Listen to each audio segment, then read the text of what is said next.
We're going to use it for meetings. We're going to use it for press conferences. Now we can use it. It was unusable before, and now we can use it. But everything that you see was redone. All of this was redone, and the whole White House is being redone. Some of you came through they call the Rose Hall. They call it different names, but you probably noticed, I don't know if you came through this door, did you notice the white marble floor that was put there? That was made out of Home Depot tiles, about 1 foot by 1 foot. They were all broken, about 30 years old. And I replaced it with book-matched marble, paid for by your friend, President Trump. It's like, it's amazing how people like it when you say you paid for it. When I say I paid for it, they say, oh, I love it. But it really, they did a beautiful job. They're great talents. They're very talented marble people I have. And they replaced it with beautiful Paradiso marble and statuary marble, and it's really, really beautiful. I want to thank the outstanding leadership team, and you really do have that. Majority Leader John Thune, who's been my friend, he really, really has done an amazing job. Thank you, John. Thank you. Done an amazing job. I didn't get to know John as well in the first term, and I've gotten to know him very well over the last 9 months, John, and you're doing a fantastic job. Thank you very much. Really great. Majority Whip John Barrasso, who's outstanding man. Thank you, John. Thank you. Great guy, too. Conference Chair Tom Cotton. He loves that military. He loves the, he loves the military. Policy Committee Chair Shelley Moore Capito. Shelley, thank you very much, Shelley. Vice Chair James Lankford. Very good. James, thank you. And, you know, we have everybody but one person here. You know, everybody showed up. I figured you'd have like, I'd say 40 would have been a good number, right? We have everybody. We're just missing one person. You'll never guess who that is. Let me give you, he automatically votes no on everything. He thinks it's good politics. It's really not good politics. He's an automatic no. But I don't know. Look, if he wanted to come, I'd probably let him come, right? I'd let him come. Begrudgingly, but would let him come. And National Republican Senatorial Committee Chair, an unbelievable guy, Tim Scott. You know, Tim, I shouldn't say it because it's so, I don't know if it's going to be. But Tim ran, and he was very effective and very good. But he was on the debate stage and everything else, he was good just because he's good. But he wasn't as good as they thought he was. And when he got out of the race, he endorsed me almost immediately. And I used him as a surrogate. And I wasn't sure if I should because, you know, sometimes I want a total lunatic to get up and fight for me. And Tim is a really good person. So I wasn't sure. And I put him on the stage, and he ripped the heart out of everybody. He was so brutal. He was so unbelievable. It turned out to be absolutely one of my best surrogates, and it includes a lot of you people that were here. You were all surrogates. But Tim ripped these people apart. And after watching 2 or 3 times, then I wanted him all the time, right, Susie? I said, I want Tim Scott, get up there. But he was so good. And I said to him, Tim, when you fought for yourself, you were much different. When you fought for me, you were a tiger. You were like unstoppable. You were, really was. You all saw that. What's the difference? He said, I've never liked selling myself, and I love selling somebody that I really do believe in. I really believe in you, and I just felt that way. And it was so nice the way he expressed it. And I want to tell you, you are a champion. You are a winner, and congratulations. Thank you very much. I never love telling that story because I'm not sure if it's a good or a bad story, but I'm telling you, you are an amazing guy, and you fought for me so hard, and I really appreciate it. You got to be my #1 choice, Tim, so something happened. I appreciate it. And you're doing great doing what you're doing right now. I also want to thank the entire Senate Republican Conference for your tremendous work on confirmations. Boy, did we have a couple of weeks, huh? We had some, I signed like 150 of them, and I didn't use an auto pen, by the way. I signed. You know, when you're signing these important, like a general getting approved from 3-star to 4-star and all of these different things and big confirmations and, you know, big stuff, you really have an obligation to actually sign it, I think. You probably noticed right there, number 46, we put up, right? We put up a little bit of an auto pen. We have 46. We have 45, we have 47. It's very interesting. Yeah, 46 is an auto pen. It's up there. It stays up there. People like it. It's probably going to stay up there for a long time. It's true. And I know you're looking into that. And by the way, the auto pen person said he never spoke to Biden. He worked the auto pen. You're not allowed to do that. So if you're looking at anything, just remember it. And remember, they treated us very badly. They treated us very, very badly. So I think you're allowed to just report the truth, including the confirming of my cabinet much faster than first time. I mean, we went so fast, and I give John Thune and all of you credit for that. It was amazing. All of a sudden, I was calling John, I've got to get him approved. Come on, John, because I was getting like one every 2 weeks. And you know, I have people, they left their job and they left everything, and it looked like they were, all of a sudden, it was like an avalanche. They walked in, James and James, my double James, I call them. They walk in and they had like so many of them. I said, you got to be kidding. Is this like, are you for real, right, James? John Thune did his job, and you got them all done, and you have all those people out there working now, and instead of being very upset with the fact that we couldn't get them approved quickly. So I really appreciate it. You used a method that I wish you could use on U.S. attorneys. You know, I have 10 U.S. attorneys who are phenomenal, a Harvard, a Yale, a this, a that, all top. And the problem is they're not going to ever be confirmed, I guess. I put them in. They'll be there for 3 or 4 months, whatever it's, and then they have to leave. Because anytime you have, as you know, anytime you have a Democrat senator, not even two, just one, they'll say because of the time we're in, we're not approving that person. We're not approving. They never do. They won't approve. And therefore, because of blue slip, I have to tell the person after 3 months, I'm sorry, you'll have to leave. And I put somebody else in. And I've had Democrat senators say the only one we'll ever approve is a Democrat. This is not constitutional. And you really, I hope you can look at that blue slip thing, because I have 10 people that are phenomenal, and they're going to have to leave office. Highly educated, top of their class, everything. And they're going to have a mark on their career that they were a U.S. attorney for 3 months or 4 months, and then they had to leave. And that's so unfair. It's unfair to the public, because the public voted for me in a landslide, and I'm supposed to be picking the U.S. attorneys. And this goes for judges also. But actually more so even for the U.S. attorney with the blue slip. So I have these phenomenal people, many of them young, but truly fantastic people, and they're wondering what's going to happen in another 3, 4, 5 weeks. They're going to have to leave office. I think it's a shame, and I hope you can do something about it, because I'd like to tell those people, you know, we put you there, and you're not going to have on your resume for the rest of your life, you were there for 4 weeks or 6 weeks, and you left like you got canned. So I hope you look at that. Very important. And after your pivotal changes to the Senate rules last month, as a result, this is what you did, the unprecedented obstruction by the Democrats. We've confirmed more than 175 public servants, people that are phenomenal, to keep posts. And that's just been over the last couple of weeks. It's an unbelievable thing what you've done, John, all of you together. So working closely with me and House majority, the Republican Senate also gave us the largest working class tax cut in American history. And you passed the Lake and Riley Act to throw illegal alien criminals out of our country. You passed the Genius Act and the Take It Down Act with the support of our wonderful First Lady. She got, by the way, she got actual support from the other side. It was bipartisan. I think Rand didn't vote for it again, but I think it was only Rand. You had bipartisan support other than maybe Rand. But another one I'm going to ask you to vote for, and it's in the House now, and I hear it's doing well in the House, James. It's Kate's Law. A young lady named Kate Steinle, I remember it so well, probably 8 or 10 years ago now in San Francisco. She was holding hands with her father on the San Francisco pier, looking out into the water. This beautiful, everything was beautiful, but the person wasn't beautiful that did this.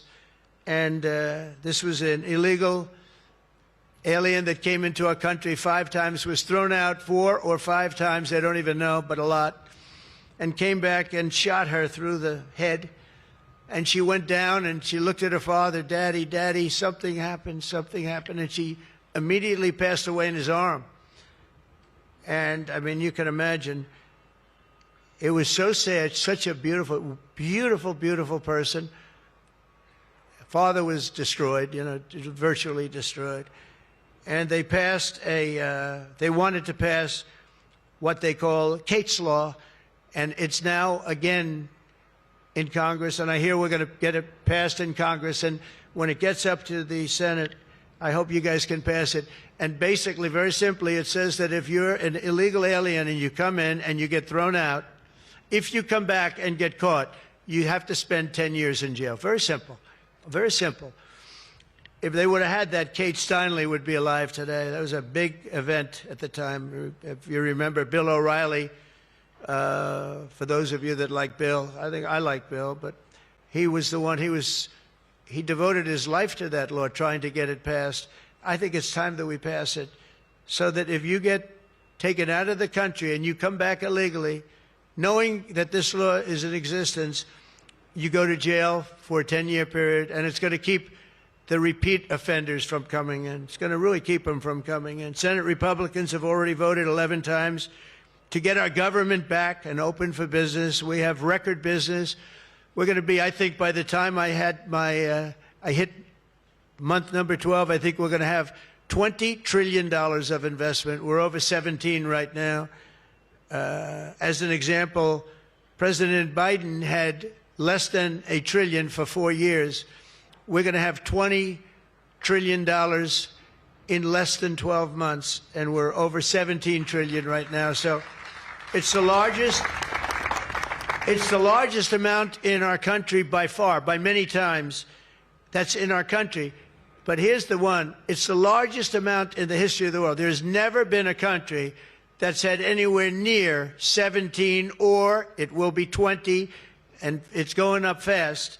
A lot of it's because of tariffs, because they're coming in because they don't want to pay tariffs. In other words, they make their product in a certain country, and they used to just send it in here, and there was no charge, absolutely. Now, if they have to pay a 20%, 30%, 50%, 100%, or 2% tariff, they say, well, it's better if I build my plant in the United States. It always amazed me I did this first term. We had the greatest economy in the history of our country in first term.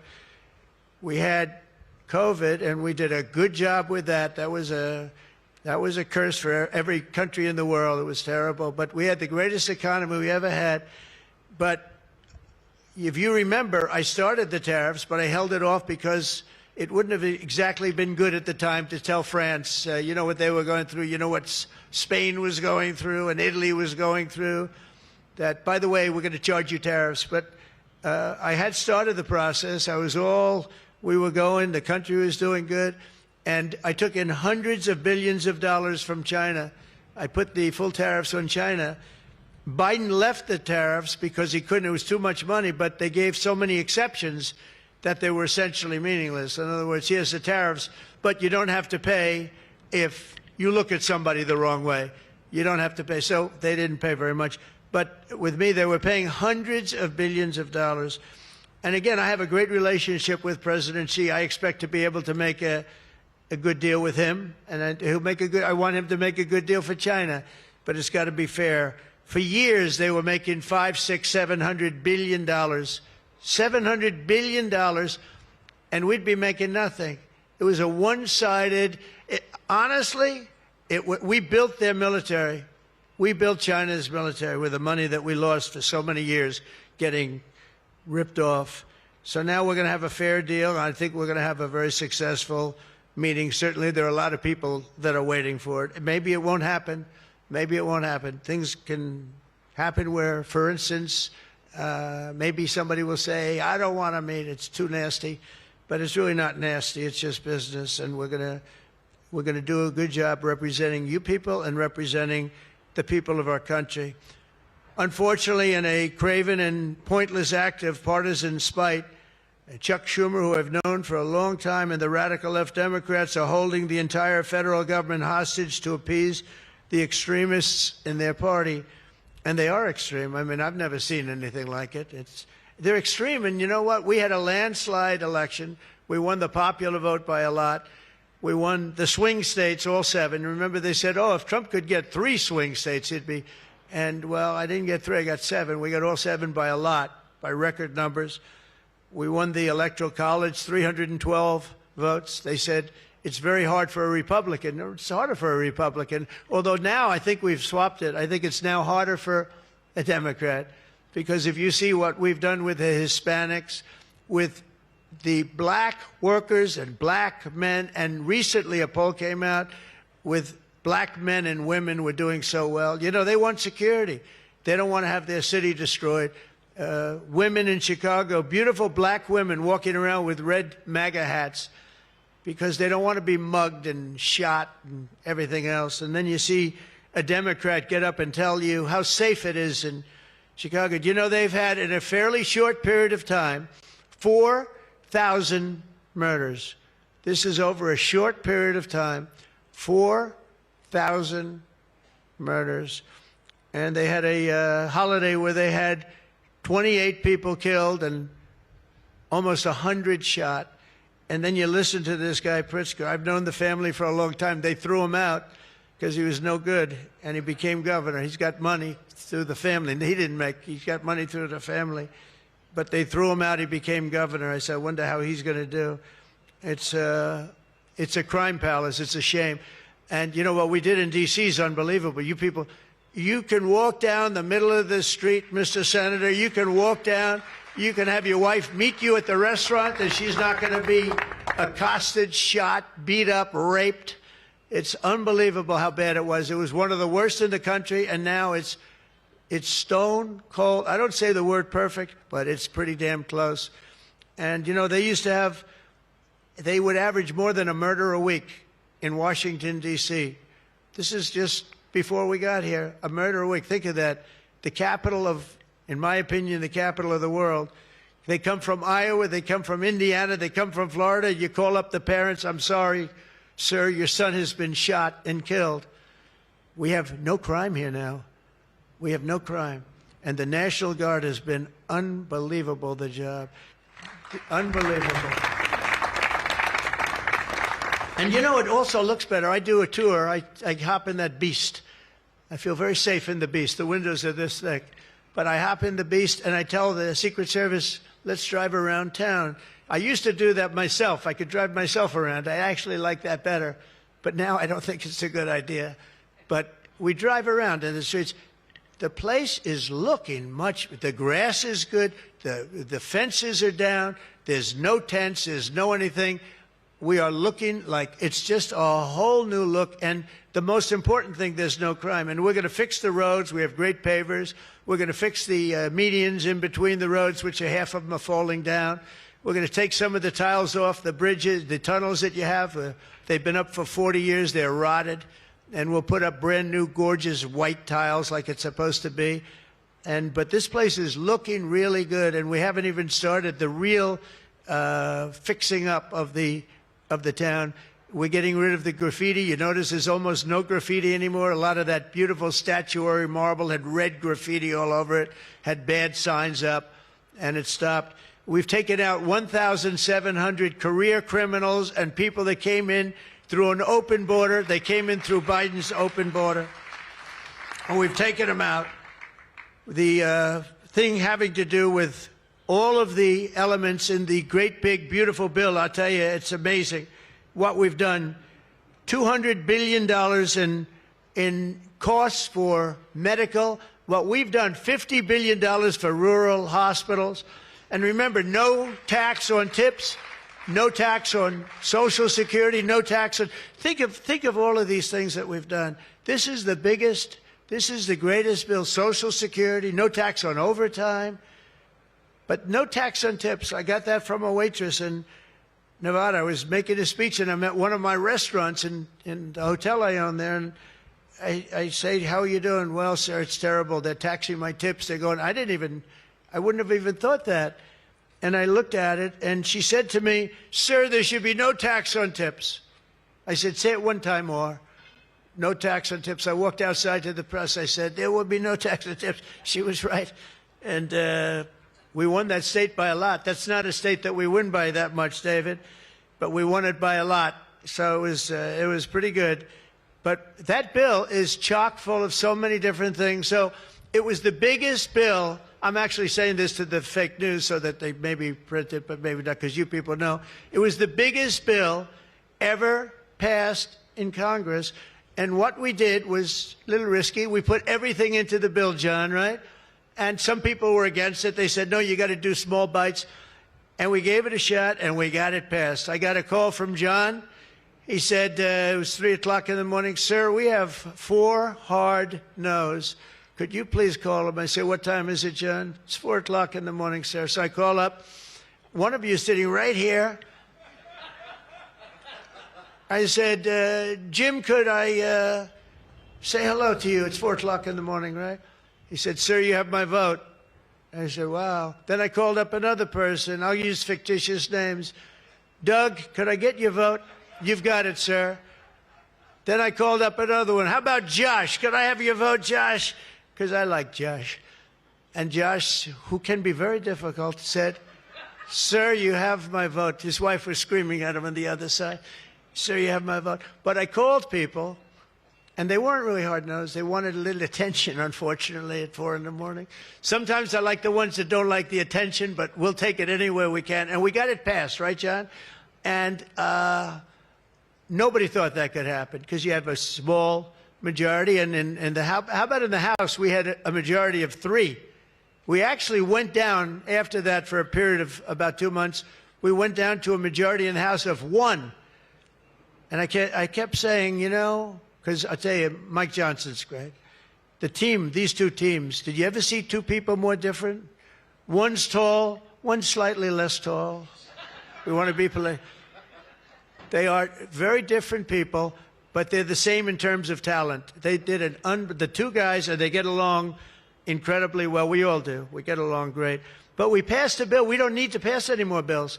We got everything in that bill. There's nothing else we have to put. We got the largest tax cuts in history. We got the extension of the Trump tax cuts. We got all of these things.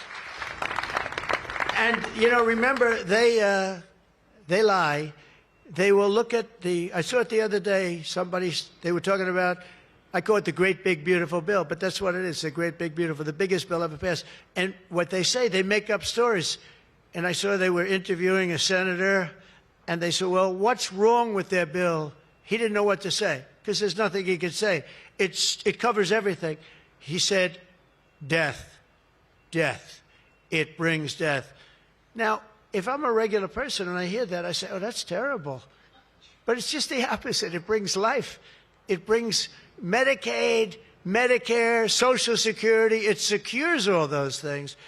And they just are so bad. You know, they said death. It was like death. And there's nothing about death. Theirs is death, because they're going to lose Medicaid. They're going to lose Social Security. They're going to lose Medicare. All of those things are going to be gone because the whole country would be bankrupt, and you're not going to have any kind of medical insurance. So with us, it's the opposite. And it's a great bill. We don't need any more. And I want to just say, from the beginning, our message has been very simple. We will not be extorted on this crazy plot of theirs. They've never done this before. Nobody has. You always vote for an extension. Chuck Schumer and the Senate Democrats need to vote for the clean, bipartisan CR and reopen our government. It's got to be reopened right now. We're not doing that. They are the obstructionists. And the reason they're doing it is because we're doing so well. We're doing well all over the world. We're doing well with the close to $20 trillion that I just told you about. It will be that number, but even if you take it down to over 17, that's a guarantee. We're doing well with everything. Car plants are pouring back into our country. AI plants, we're leading, we're dominating China right now in AI. And I did something that I think you'd like, because we have an old grid. It's a tired grid. It doesn't have the juice that you need to fire up these plants. You know, these plants will need more than double the energy we have right now for the whole country. That's how big it is. And we can't do that. There's no way we can do that. China is building right now 52 power stations. But I did something better. I'm letting everybody build their own power plant, so they'll become like an electric utility in addition to AI. But if they want to build their own plant and we get their approvals within less than a month, it used to take 5 years prior to rejection. Sometimes a guy in Louisiana, they had one that took 12 years, and then they got rejected. I got it approved in 2 weeks when I got into office. That was the first term. And the plant is up now, and it's been a great thing for the state. I did it twice, actually. I got 2 of them that were dead after 12 years, and I got them approved, both of them, in less than a week. And that's what we're doing. Lee Zeldin, by the way, is doing a phenomenal job, Environmental Commissioner, I have to tell you. He knows that we have to get them fast, and we're getting them fast. So we're leading China in the AI race by a lot. Under Biden, Democrats voted 13 times for continuing resolutions to keep the government open. And all we want is simply to ask them to do it once again. They always voted for it. They never voted against it. Nobody votes against it. But they do that, and they do. It's partially my fault. I mean, I'm watching you, and I'm looking at all these great faces that I've seen, really great people.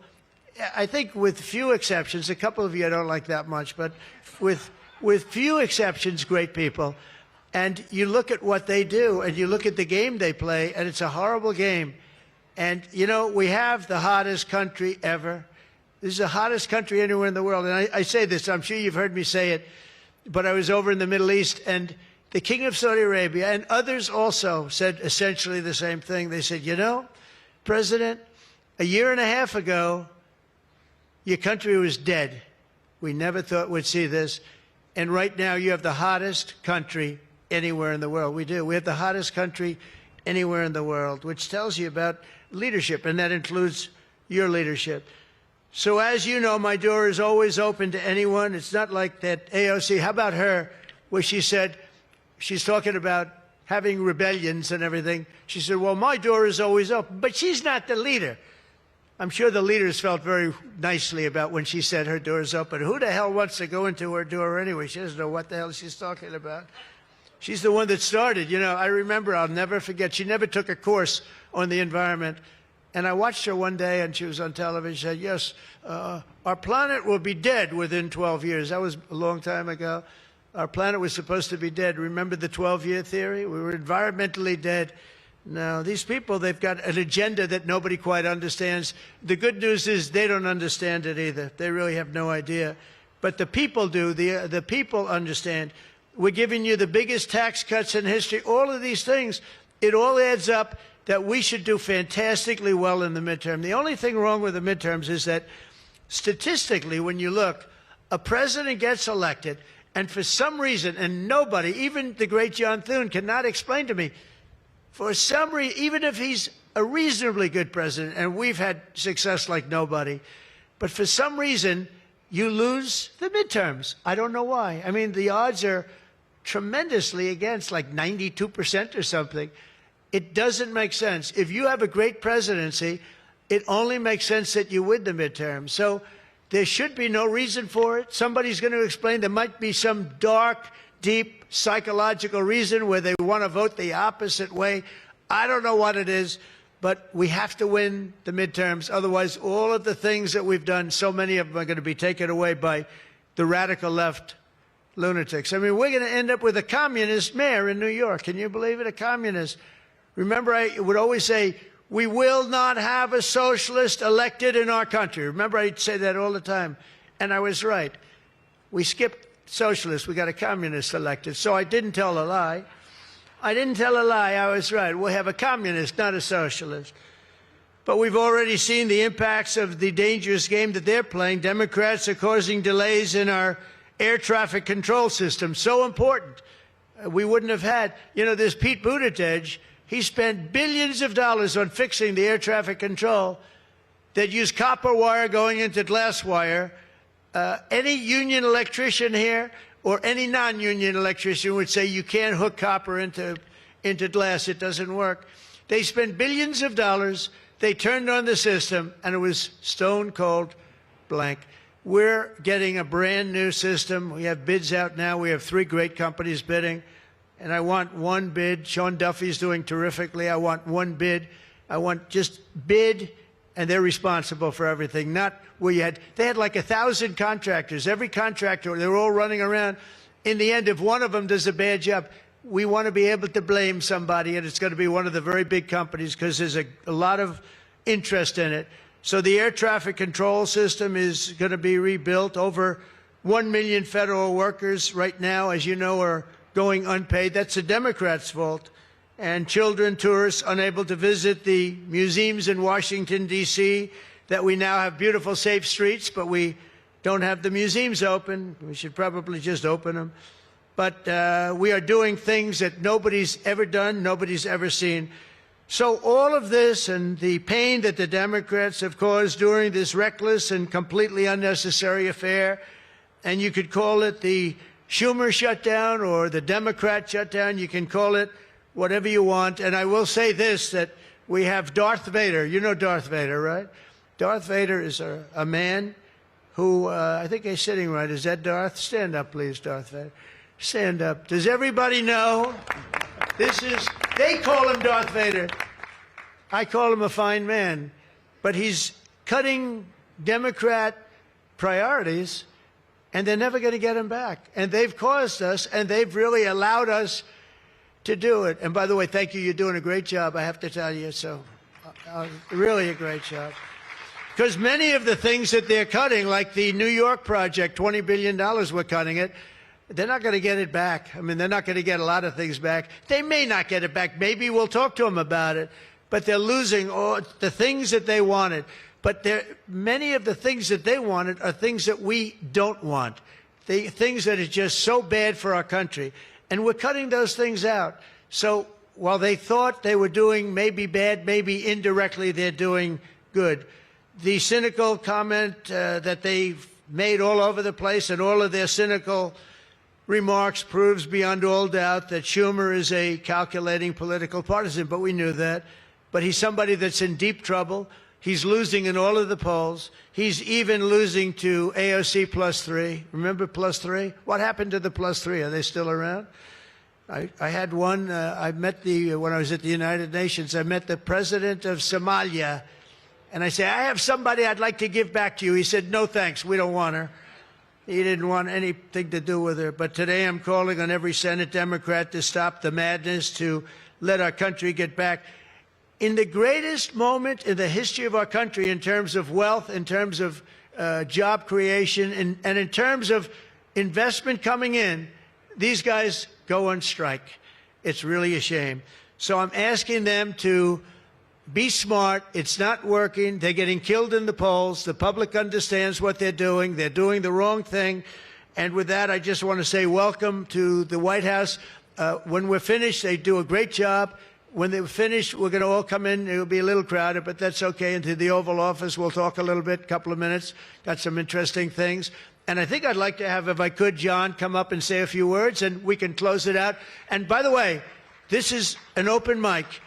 It's open to the world. I think they can hear me out on the street. If anybody wants to come up and say after John, say it. We're all friends, and you can speak your heart out. But we've got to get our government open, and the Democrats are trying to keep it closed. Thank you. John, please. Thank you, Mayor. Thank you, sir. Well, Mr. President, thank you for having us. This is the 4th week of the Democrat shutdown, but we are all here today because your Republican team in the Senate is unified. This is now the longest full shutdown in history, but everybody here has voted now 11 different times to open up the government, and we are going to keep voting to open up the government, and eventually the Democrats, hopefully sooner or later, are going to come around. But Mr. President, your agenda is the right one for this country. This is your team. We are your partners in achieving and implementing the agenda that you campaigned on and the American people voted for. And you just mentioned it has been a series of promises made and promises kept, whether it's national security, whether it's the border, whether it's the economy, taxes, regulations, energy, Trump newborn accounts, school choice. You look at what we've accomplished so far. It is a remarkable, remarkable team and a record of accomplishment that can't be matched. And I would argue, at least in my time here, but perhaps in all of history. So thank you for your leadership and we will continue to be good partners and work with you to get the work done for the American people. And let's hope that the Democrats get wise and, starting perhaps even today, vote to reopen the government so we can get back to work for the American people. Mr. President, thank you for having us at your home. You have beautiful homes, and thank you for everything you're doing to make this such a beautiful place. This is America's house. We're delighted to be here. Thank you.